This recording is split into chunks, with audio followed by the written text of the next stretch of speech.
Programa de opinión de producción nacional independiente, con elementos de lenguaje, salud, sexo y violencia. Apto para todo público.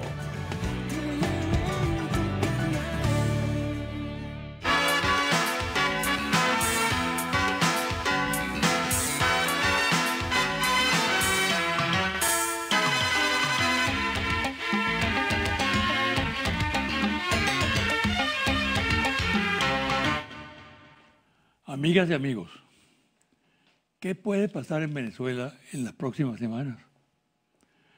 Creo que esta es la pregunta que se hacen los venezolanos actualmente en busca de una respuesta que los tranquilice o que los intranquilice más de lo que están. Desde luego que no es fácil acertar en la respuesta porque lo que objetivamente se le plantea a la mayoría es un panorama confuso.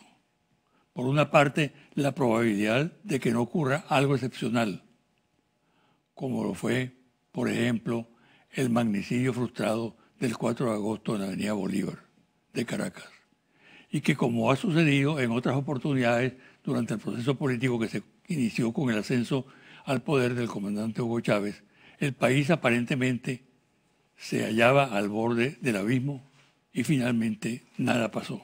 Pero en los análisis hay que incluir otras probabilidades.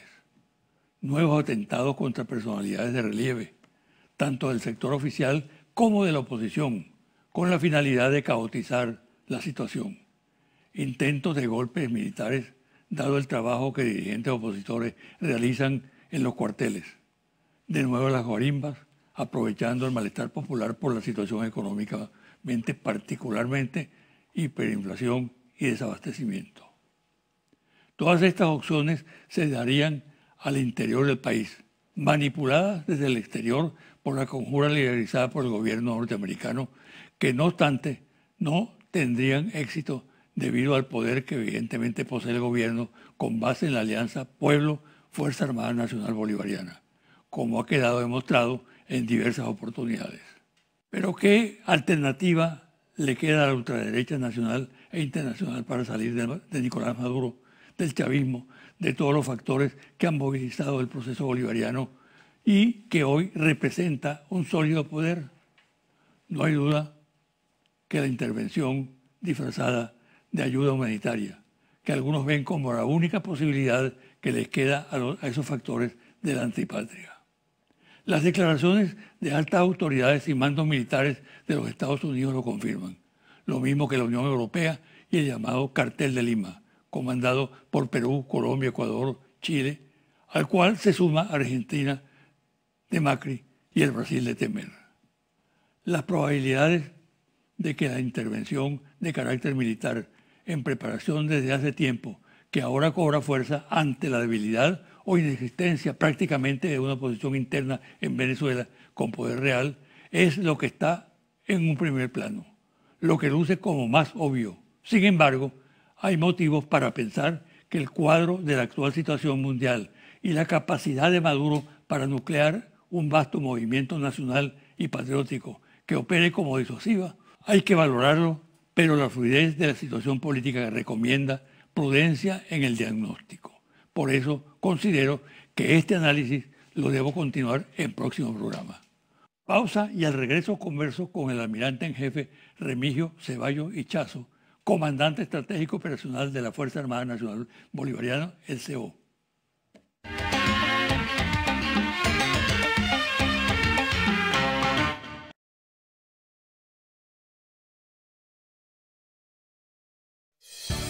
Estás viendo José Vicente Hoy.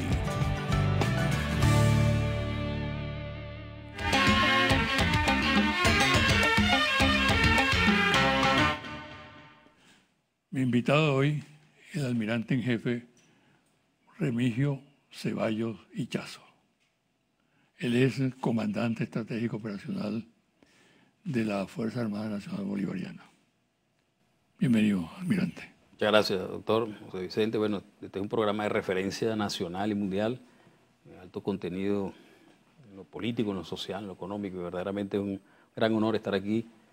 Usted fue ministro de la Defensa, bueno, y estamos aquí pues en esta invitación, la autorización de nuestro comandante en jefe, Nicolás Maduro Moro. Muchas gracias.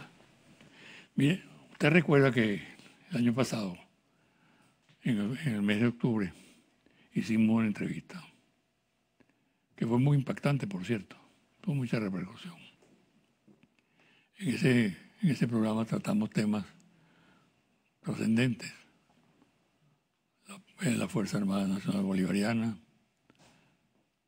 lo que representa el CO, las amenazas sobre el país, sobre la soberanía de Venezuela, las agresiones que se veían venir ya para entonces.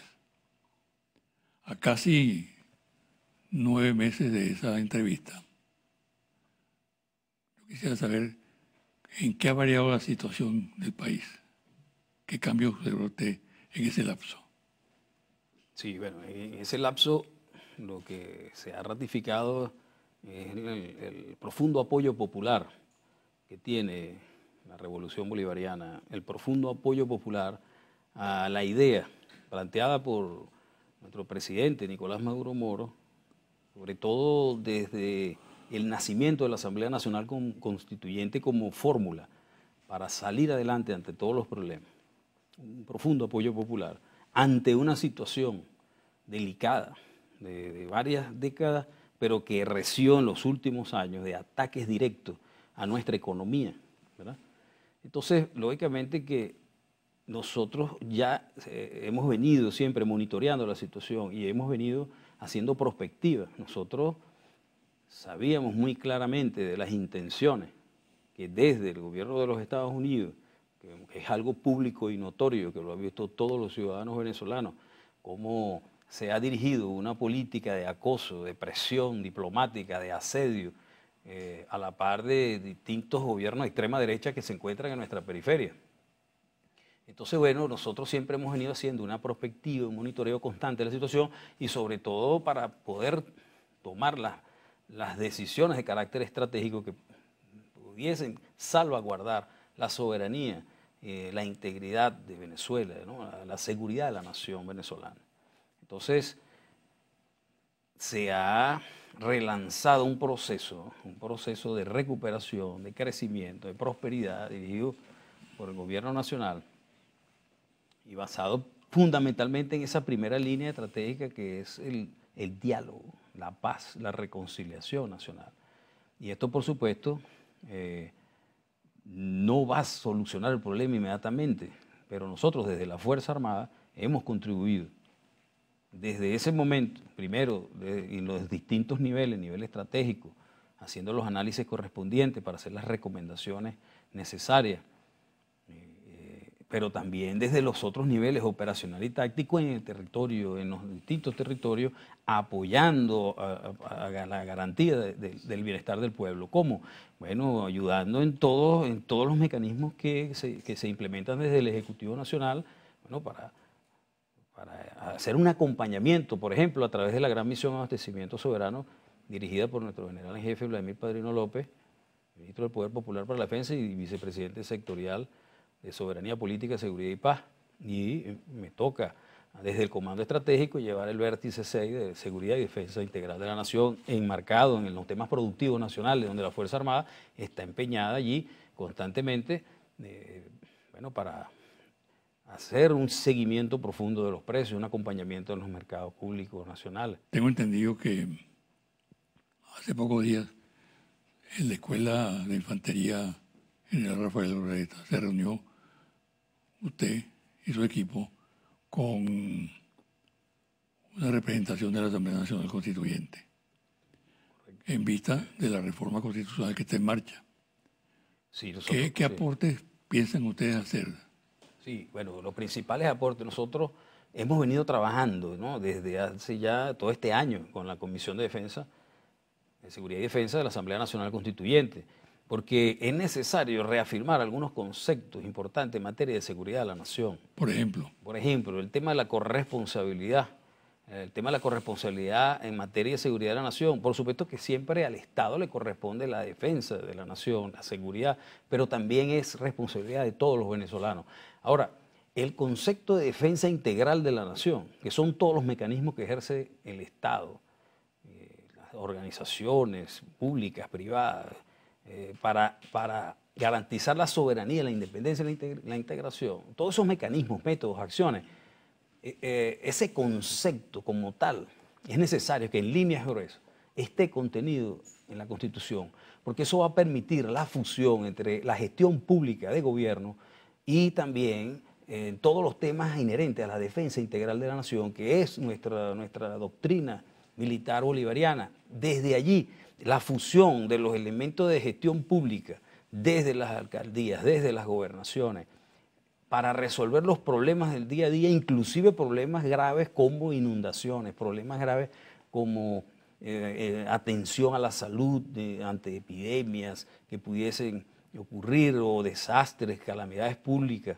Bueno, ese proceso de activación de los órganos de dirección para la defensa integral, que en cierta forma son mecanismos de gestión y de gerencia pública, pero orientados hacia la defensa integral de la nación, como herramienta doctrinaria, pero también como herramienta gerencial propia nuestra, originaria como doctrina, que ha surgido producto del aprendizaje y se ha convertido en una herramienta fundamental para surcar las tempestades y pasar por encima de los obstáculos, y ha quedado plenamente demostrado por la cantidad de obstáculos que nosotros hemos venido pasando y que seguimos pasando y que seguiremos pasando, pero por supuesto orientados hacia el logro del triunfo, la victoria, pero es esencial, fundamental, que nosotros podamos tener ese contenido allí como línea gruesa en algún espacio, y eso lo estamos diseñando. Igualmente, otros elementos fundamentales como los planteamientos iniciales, que eso está en evaluación, en estudio, estamos allí en ese proceso.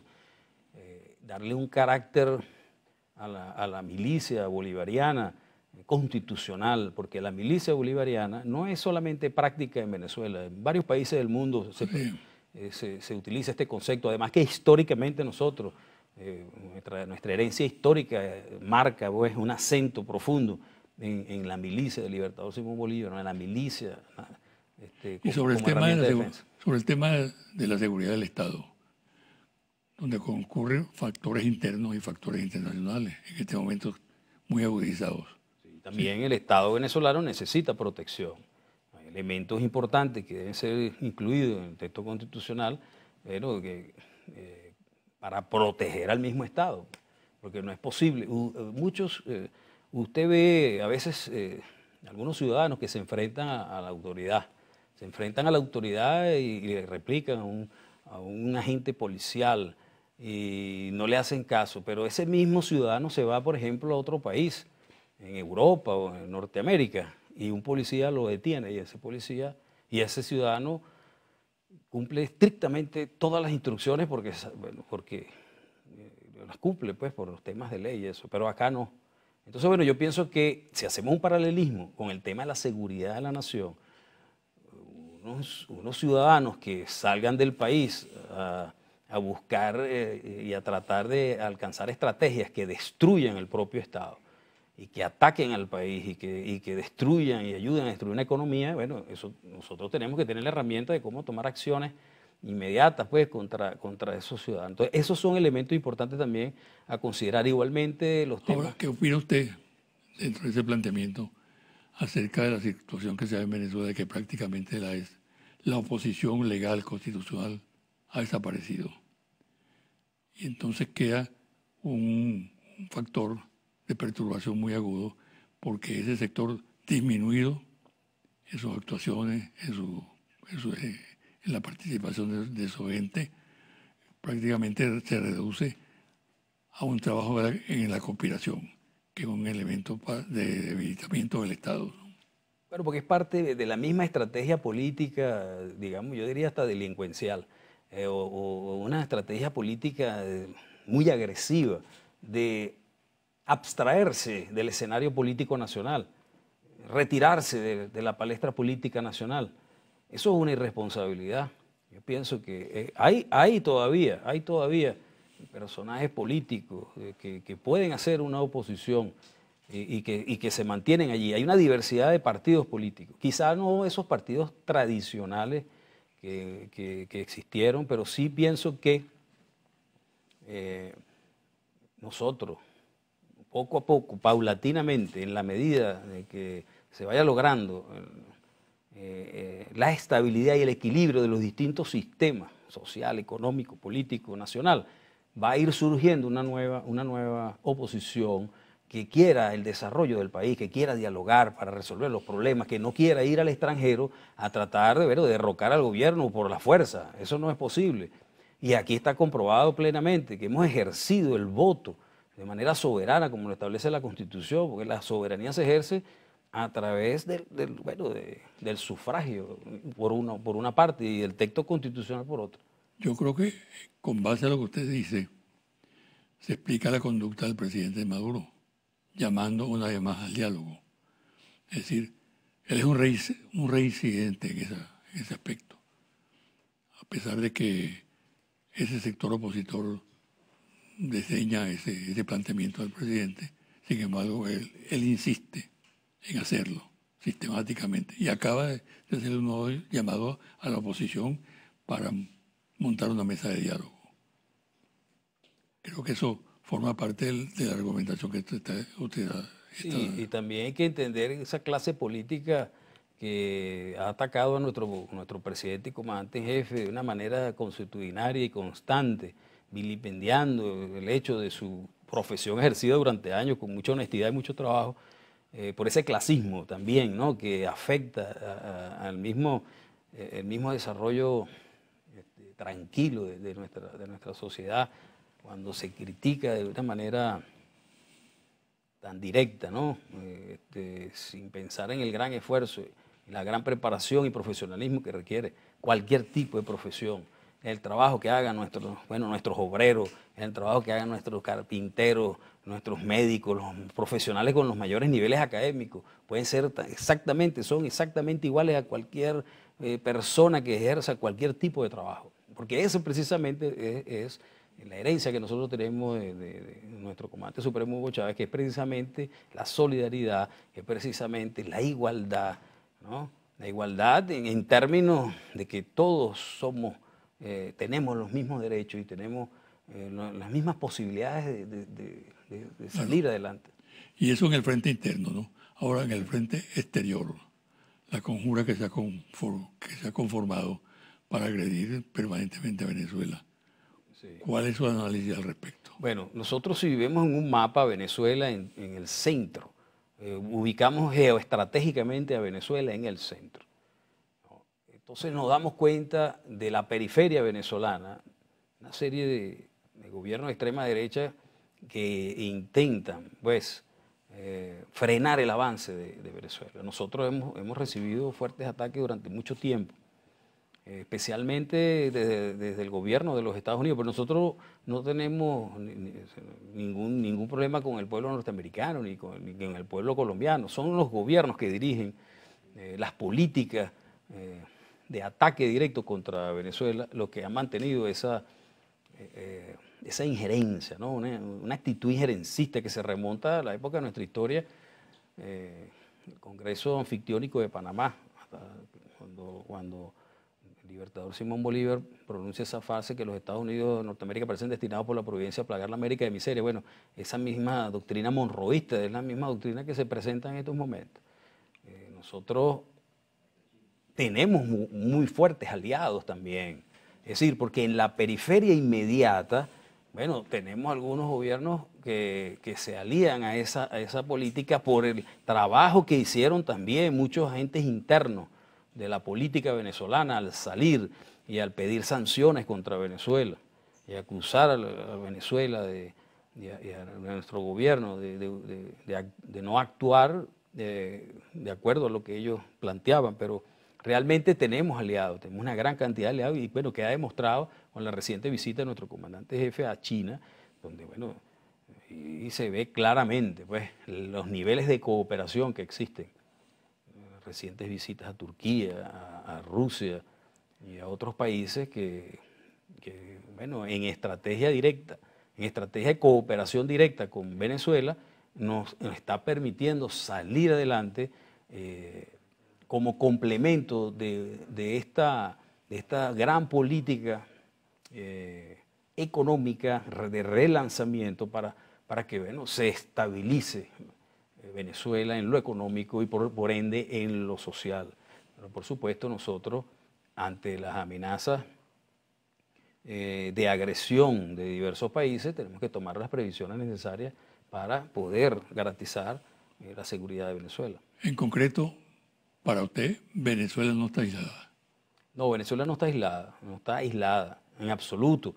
Estamos... Porque la impresión que existe, Exacto. debido a la mediática, a la intensa campaña de desprestigio contra el país, es que Venezuela está solitaria en el mundo, ¿no? Sí, porque los grandes medios de comunicación, la doctrina clausewviana en la ofensiva, de ganarse la opinión pública, todos esos mecanismos, todas esas grandes empresas, CNN, NBC News, Fox News y todos esos grandes canales televisivos y de prensa y periódicos, bueno, todo eso está regido por unos poderes económicos mundiales que lógicamente van colocando sus editoriales con la finalidad de tratar de aislar a Venezuela, pero Venezuela no está aislada. Esa pudiera ser la sensación, pero nosotros nos mantenemos en crecimiento, un crecimiento que fue afectado, un crecimiento que se mantiene bajo ataque, pero que hay distintas vías, distintas estrategias trazadas, como una de ellas es, bueno, buscar un nuevo modelo económico de recuperación y que nosotros como Fuerza Armada Nacional Bolivariana estamos contribuyendo también, porque la orientación que nosotros como Fuerza Armada queremos dar es también, bueno, una Fuerza Armada capaz, autosustentable, ¿verdad? Una Fuerza Armada capaz de generar, ¿verdad?, innovación para poder resolver las tareas constitucionales que tenemos asignadas. Por supuesto que nos han bloqueado para la adquisición de algunos sistemas de armas, pero bueno, hemos conseguido aliados que nos permiten avanzar con sistemas de armas diferentes que ya nosotros tenemos el conocimiento para poder salir adelante. Imagínense que nosotros venimos de participar en unos ejercicios militares en 5 países del mundo y de casi 30 países nosotros quedamos de 7º. Eso dice mucho. Con Fuerzas Armadas, con la Fuerza Armada rusa, con la Fuerza Armada china, con Kazajistán, Irán, que tienen unos avances en el ámbito militar importantísimos, que lo han querido destruir a Irán en todos los ámbitos social, económico, político, internacional, cultural, económico. Ajá. Y sin embargo ellos se mantienen allí.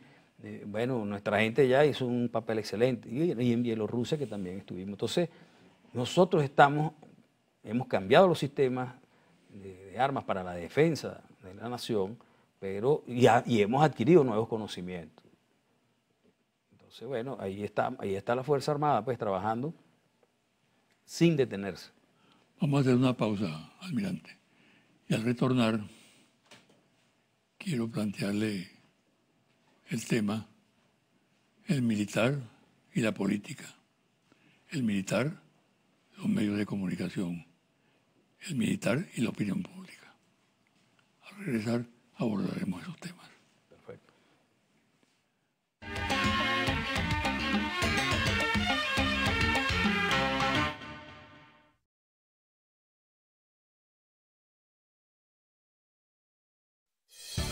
Estás viendo José Vicente Hoy.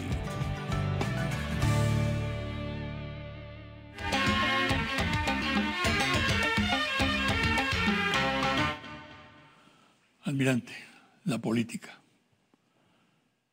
Napoleón decía que la política era el hombre. Y el Estado es la política. Y la Fuerza Armada, como sustento del Estado, es expresión de una política. ¿Cuál es la situación en estos momentos de la Fuerza Armada Nacional Bolivariana?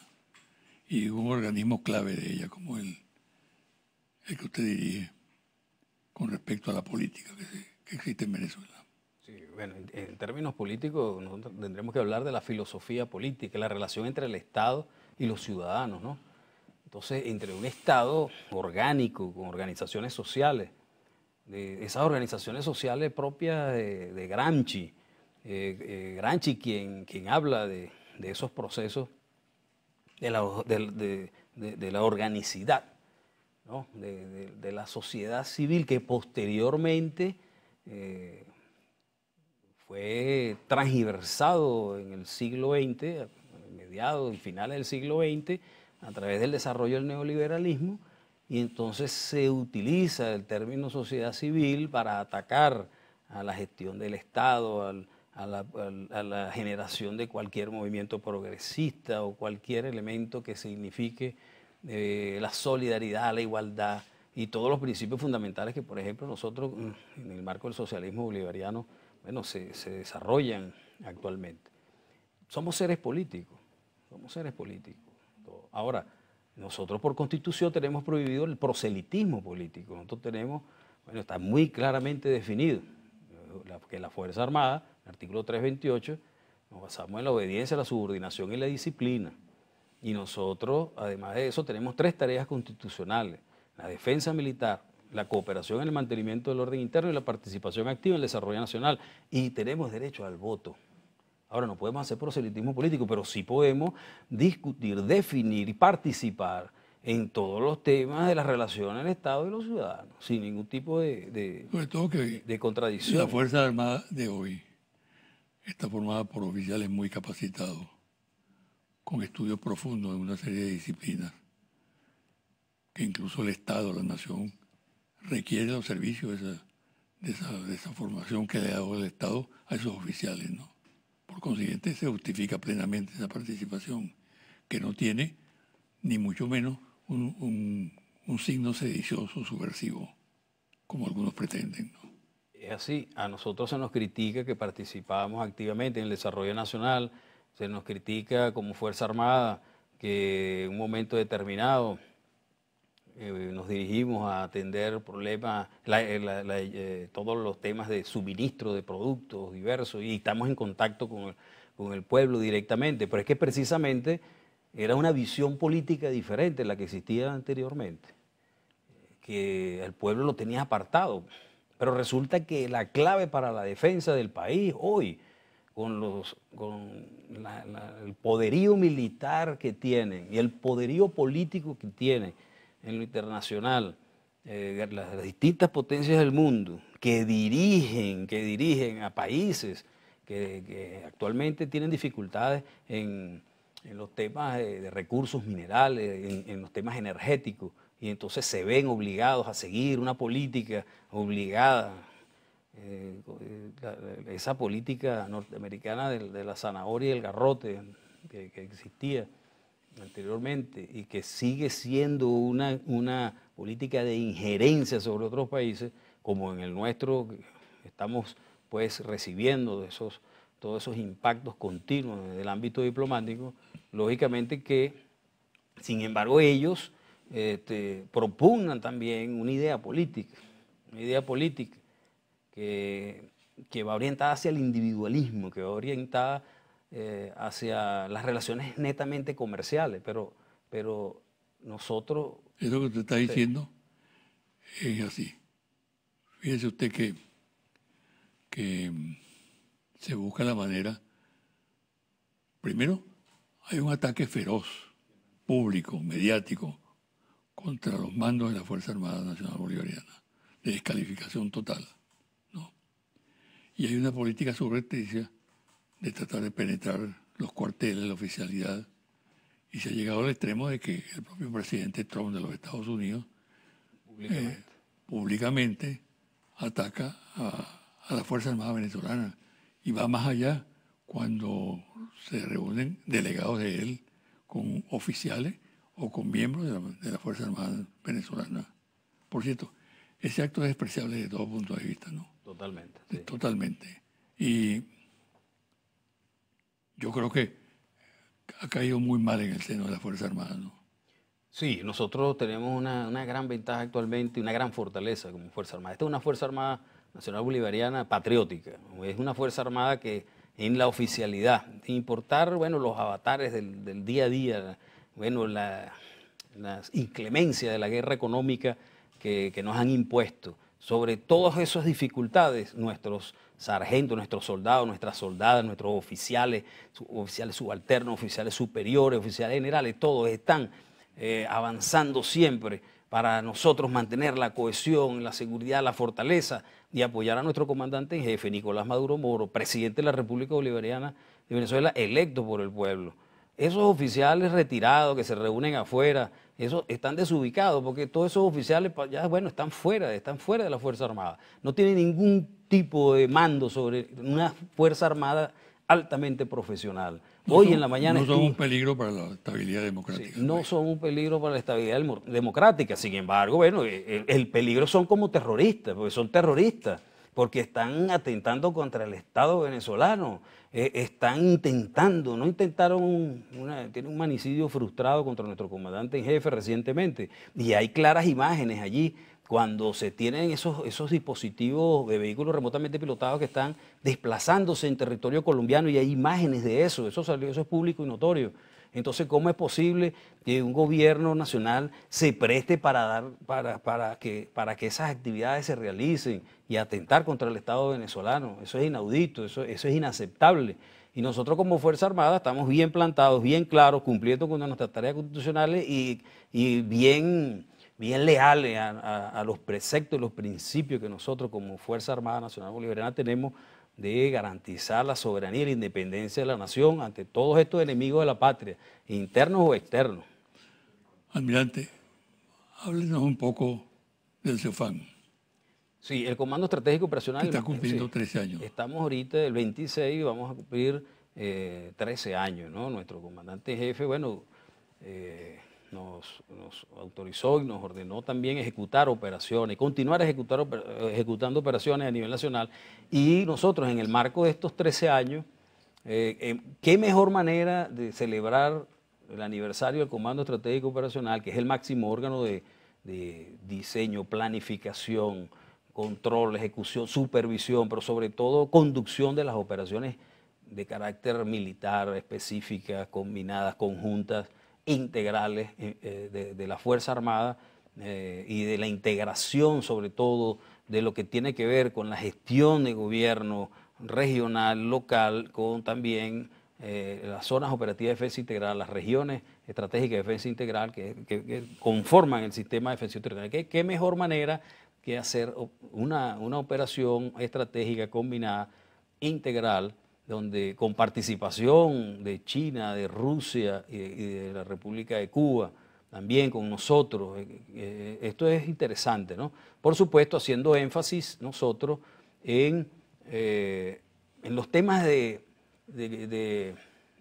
lucha contra los delitos transfronterizos, lucha contra el narcotráfico, lucha contra el contrabando de extracción, lucha contra el contrabando de extracción de combustible y todos estos males, lucha contra los grupos estructurados de delincuencia organizada y grupos terroristas. En eso es que estamos, en ese esfuerzo diario que nosotros, bueno, hemos venido haciendo operaciones durante todo el año, pero continuamente, una estrategia de bloqueo, de contención y de fiscalización para los temas de la lucha contra el contrabando, pero también, además de eso, bueno, garantizando y resguardando nuestras fronteras, que son unas fronteras abiertas, sobre todo que si nosotros analizamos la periferia venezolana tiene, bueno, nosotros tenemos límites con Colombia, 2.219 kilómetros de frontera, es una frontera abierta. Es una frontera abierta, entonces nosotros estamos en un proceso también de desarrollo y de avance para ir incorporando elementos como vehículos remotamente pilotados y apalancarnos la tecnología de información para ser más eficiente el accionar y por ejemplo también el uso de imagenología satelital infrarroja para detectar movimientos migratorios, movimientos de las materias, sobre todo las materias que nos tratan de sacar para allá, para Colombia. Te menciona Colombia y creo que es importante que usted emita algún tipo de opinión sobre el particular, ¿no? Porque con la conducta que mantiene en este momento los gobiernos de Colombia, prácticamente Colombia se ha convertido en un problema de orden público para Venezuela, ¿no? Donde se resumen una serie de agresiones, desmedidas, de actitudes que desdicen de lo que es la hermandad, ¿no? En este momento ese concepto está roto completamente porque tenemos en ese flanco un adversario declarado, ¿no? Sí, tenemos un gran adversario, sobre todo cuando observamos que continuamente hay una intención de acusar a Venezuela, que nosotros estamos tratando de traspasar al territorio, como Fuerza Armada, al territorio colombiano. Eso es totalmente falso. La Fuerza Armada Nacional Bolivariana, bajo el mando de nuestro presidente, nosotros respetamos las leyes internacionales, tenemos nuestro territorio, hacemos ejercicio de la soberanía, no queremos tener conflicto con ningún país del mundo y nunca jamás nuestras estrategias van a estar trazadas para ir a otros países, no. Ahora, cuando si nosotros vemos que del lado de la frontera colombiana se vende dinero venezolano, papel, moneda en mesas y la autoridad no hace nada, no, eso es un indicativo claro que, bueno, que se está facilitando el accionar de todos esos delitos que afectan la economía venezolana. Cuando uno ve que alcaldes y ve cuáles son sus decretos y dicen que una persona puede portar 4 pimpinas de gasolina y venderlas en la calle, y esa es gasolina venezolana ahí en la frontera, uno dice, bueno, entonces están colaborando con el desastre económico, ¿no?, en la frontera. En este sentido también, cuando uno observa cómo se relacionan estos políticos de Colombia con la política norteamericana y nos acusan a nosotros, acusan al Estado venezolano de que nosotros los afectamos y que tenemos diversos elementos que afectan a su país, continuamente lo dicen, claramente lo dicen. Eso, por supuesto, nos hace ver que se convierten inmediatamente en nuestros adversarios. Ahora, los problemas entre los países deben resolverse de manera diplomática. Sin embargo, nosotros lo que hemos observado continuamente es agresión y presión, a presión diplomática constante. Y nosotros estamos en todo nuestro derecho, bueno, de defendernos de cualquier tipo de agresión. Un mensaje suyo, almirante, a la audiencia y al pueblo en general. Sí. Un mensaje que, proveniendo de usted, una alta autoridad y con la dignidad que lo caracteriza, tiene mucha importancia en este momento. Sí, el mensaje es que mantengamos una fuerte actitud de confianza, de apoyo a todo este gran proceso de recuperación, de crecimiento y de prosperidad que está impulsando el presidente Nicolás Maduro Moro. Que nos mantengamos unidos como venezolanos, que nos mantengamos unidos como Fuerza Armada. Ahí está la clave, mantenernos unidos. Ante las dificultades, siempre ir hacia adelante. Yo siempre le digo a los oficiales en todos los grados, les digo, bueno, nosotros fuimos, ahorita somos oficiales generales y almirantes, pero nosotros fuimos alférez de navío, nosotros fuimos tenientes, nosotros fuimos capitanes de corbeta, capitanes de navío. En esta situación, en esta coyuntura, nos ha tocado a todos nosotros, como integrantes de la Fuerza Armada, momentos difíciles, pero tenemos que seguir unidos, integrados, ir hacia adelante con mucha lealtad. Y estoy seguro que vamos a avanzar y vamos a salir adelante y vamos a triunfar, vamos a vencer, vamos a lograr contribuir sobre todo con el desarrollo integral de la nación, que no es más que la satisfacción de todas las necesidades de nuestras familias, de nuestra gente. Es allí la clave, la integración y la unidad de todos los venezolanos y venezolanas para hacer Venezuela un gran país y un país con mucha prosperidad y desarrollo hacia adelante. Muchísimas gracias, almirante. Gracias a usted por esta invitación. Y siga adelante. Muchas gracias, doctor. Gracias. Una pausa y al regresar los confidenciales.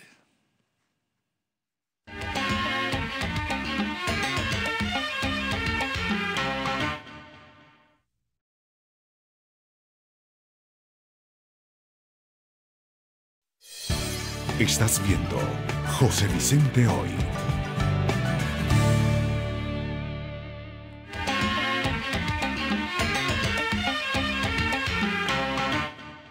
Y ahora los confidenciales. No hay manera de que la cúpula de Fedecámaras haga un intento por asumir una posición menos estridente en materia de oposición al gobierno nacional. Algunos voceros del Ejecutivo lo han intentado sin resultados favorables. La interpretación de esta actitud es que el organismo empresarial se impone siempre las actitudes más extremas, que es lo que garantiza la solidaridad en el gremio. Sin embargo, ciertos sectores amenazan con reaccionar y manifiestan que el diálogo debe ser participativo y por tanto deben ellos participar. Convenientemente recomiendan un acercamiento. Estiman, por ejemplo, que en el conjunto de medidas propuestos por el presidente Nicolás Maduro hay aspectos positivos en torno a los cuales pueden darse consensos. Algo parecido ocurre con la conferencia episcopal. La cúpula de la Iglesia Católica no pierde oportunidad para acentuar sus diferencias con el gobierno, incluso en torno a temas de carácter social que comparte la mayoría del país y numerosos miembros de la Iglesia Católica, los cuales, por cierto, han incrementado su crítica a la directiva del organismo central. La nueva presidencia de Iván Duque en Colombia no oculta su intención de escalar las diferencias con el gobierno venezolano, así como los manejos que adelanta conjuntamente con la Fuerza Armada de Colombia, que controla a los paramilitares, para montar provocaciones en la frontera con Venezuela. La misma posición agresiva la extiende el presidente Duque al campo diplomático.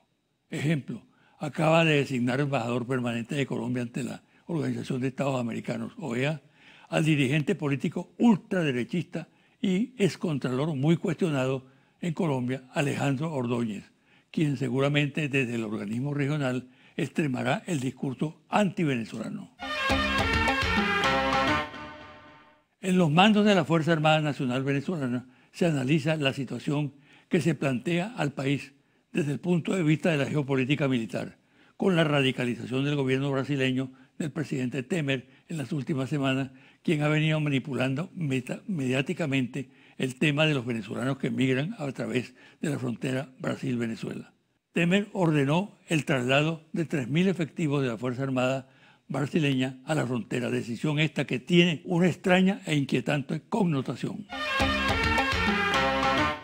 Más aún si se toma en cuenta lo que sucede con la posición del presidente Duque respecto a la frontera con Venezuela, donde la tendencia es a la militarización. Todo esto es parte de lo que se conoce en el campo de la política militar como Operación Tenaza. Por un lado Colombia, por otro lado Brasil. La ayuda humanitaria para Venezuela es una iniciativa esencialmente política que va camino a convertirse en un guiso fabuloso y potencialmente en un escándalo. El mecanismo es sencillo. Se utiliza a una nación, en este caso Venezuela, y a hechos indeterminados para recabar fondos sin ningún tipo de control y cuyo destino final no se precisa con claridad. Así, por ejemplo, el congresista y funcionario del gobierno norteamericano Ed Royce manifestó que ya fueron destinados para la iniciativa de ayuda a Venezuela 31 millones de dólares, pero ya circulan versiones de que esta cantidad de dinero le fue entregada a un alto dirigente político opositor quien no ha rendido cuentas. En los círculos próximos al personaje hay la sospecha de que éste dispuso de esos dólares. Confidencial al cierre, Interlaces, ficha técnica, 1.580 entrevistas directas en hogares de todo el país del 26 de agosto al 7 de septiembre de 2018. Resultado, dígame por favor con cuál partido político simpatiza usted más. PSUV, 36%. Gran Polo Patriótico, 2%. Total, 38%. Acción Democrática, 4%. Primero Justicia, 2%. Voluntad Popular, 2%. MUD Unidad, 2%. Partido Social Cristiano Copey, 1%. Avanzada Progresista, 1%. 20, 1%. Esperanza por el Cambio, 1%. Total Oposición, 14%. Con ninguno, no responde, 48%. ¿Cómo se considera usted hoy en día? ¿Como chavista, como opositor, y no apoya a la MUD como opositor y apoya a la MUD o ni al chavismo ni opositor? Chavista, 39%. Opositor y no apoya a la MUD, 8%. Opositor y apoya a la MUD, 3%. Ni chavista ni opositor, 50%. Hasta aquí el programa de hoy. Me despido hasta el próximo domingo a las 9 de la mañana por este su canal Televen.